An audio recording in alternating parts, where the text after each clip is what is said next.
Everyone, my name's Eric Hopkins, aka Joe. Welcome back to my YouTube channel. So, Star Wars The Bad Batch Season 3 has officially wrapped with their season finale, or series finale, I should say, on Disney Plus that was released this last Wednesday. And I just thought I'd take a few moments here to kind of reminisce on the series as a whole. I'm not going to give any spoilers here for the finale of The Bad Batch Season 3 or really a whole lot from the series in general. I just want to kind of tout the fact that Star Wars is doing an amazing job in their animation department. The one exception, in my opinion, was Star Wars Resistance. I didn't think it lived up to the quality of the Clone Wars and Star Wars Rebels and Star Wars The Bad Batch. If I had to rank the Star Wars animated shows, it would be Star Wars The Clone Wars, Star Wars Rebels, and then Star Wars The Bad Batch, and then Resistance is a little bit further down. However, um, the Bad Batch was a great addition to the overall Star Wars lore, and I know a lot of people, don't really have the time to invest in all these different series that Star Wars is doing on Disney Plus, like the Mandalorian book, the Book of Boba Fett, Ahsoka. We got Skeleton Crew coming out, Andor. There's all sorts of them. And if you're not committing to the animated stuff, I highly recommend you do because the animated stuff is doing a great job, mostly being run by Dave Filoni. I think he's kind of not been doing it as much with the Bad Batch. Obviously, he's got his name attached to it, and I'm sure being he's a higher up within the creative over there, he's probably has a say and is overseeing it a bit as well. But he's been focusing a little bit more on the Ahsoka TV show and his the upcoming Thrawn movie he's possibly directing and things like that.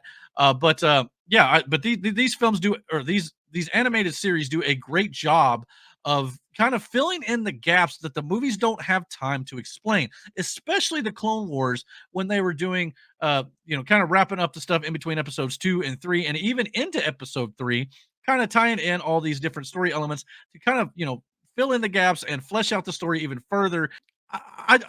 Obviously the Bad Batch to me is not up on the par of the other two animated shows, but at the same time, this show has got a lot of heart. It's got a lot of warmth to it. It's got a big time family element because the characters you're seeing on the screen right now are all clones, and so they're all brothers and sisters. And obviously there's a father element when it comes to Hunter and Omega, the two in the center.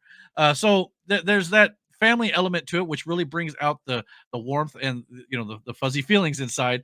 So obviously, and it's very fun. It's very cute at times. Obviously, it's a little. I mean, obviously, anytime you got animated stuff, it is geared more toward kids to a degree. But there's some heavy elements in here as well. There's a lot of stuff with the Empire. It's like man, and stuff that they do with the animation. The animation has improved greatly from the original Clone Wars animated shows that they did, and especially that 2008 Clone Wars movie. The animation has come so far here at Lucasfilm, but I love the way they do it, and I hope any other animation that they do in the future is the type of animation that they use now because it's come so far. It's absolutely beautiful to watch and absolutely amazing to look at. So I hope they continue to do that moving forward. And again, I'm not going to ruin the end of season 3, but the way this season ends and the series ends, we could possibly be seeing some of these characters later. But that's all I'll really say about that. And if that's the case, I would love to see some animated shows.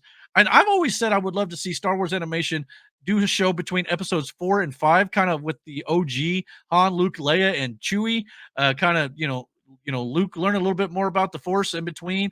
Obviously, and obviously it's going to be before 5 before he goes to train with Yoda, obviously. But just kind of learning some stuff and stuff that they're doing with the rebellion.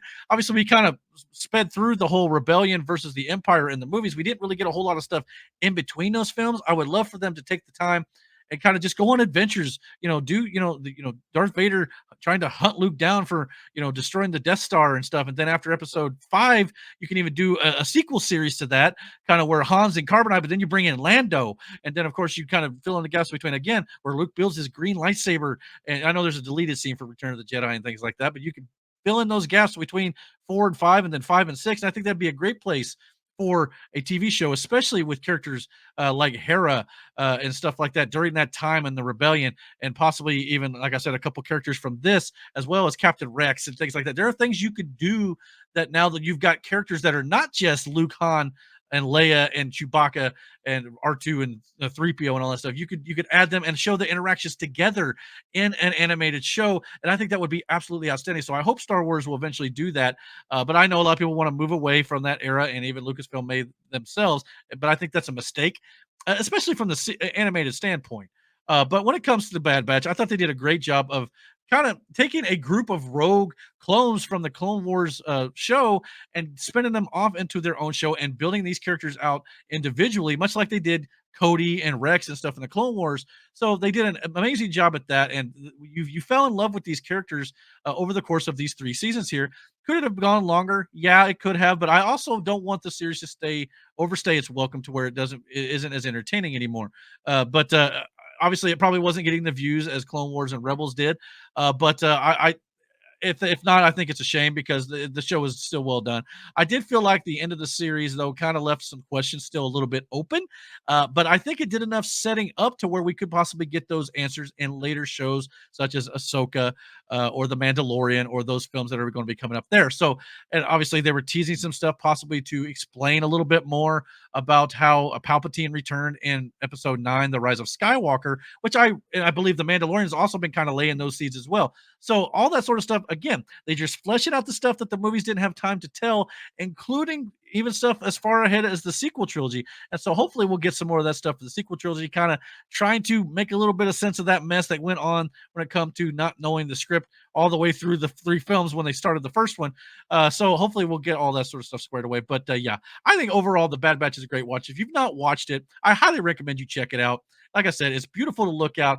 It's just great for any Star Wars fan out there. And if you're a fan of Star Wars in general, I think I know Disney gets a bad rap for ruining Star Wars, but there's a lot of good Star Wars out there still too. I think the good far outweighs the bad. Obviously, you had Episode 8 was very controversial. You had Episode 9, which a lot of people didn't care for, and of course, there's been a few other series here and there. I think a lot of people didn't care for the Solo movie, which I think was underrated in my opinion. Just happened to come out at a bad time 3 weeks after Infinity War, so it was not going to do great at the box office, no matter what you did in that regard. But I think overall, the good outweighs the bad with Star Wars right now. Uh, in my opinion, I know there's some things politically they've kind of put into their shows that a lot of people don't like as well. And that one, I fully agree with you. But yeah, I think they just need to kind of get back to the basics here and tell good stories. And I think that for the most part, they've been doing a pretty good job at that with some of their stuff. So hopefully they'll continue to kind of course correct a little bit and get things squared away moving forward. But what do you guys think? Are you guys excited for Star Wars moving forward? Do you think they're going to make the change they need to kind of bring back some fans who've kind of maybe fallen away? Are you guys enjoying the Star Wars animated shows? Are you guys sad to see the Bad Batch go like I am? Comment below. Let me know what you guys think about Star Wars in general. And don't forget to hit that like and subscribe. And until my next video, guys, take care and God bless.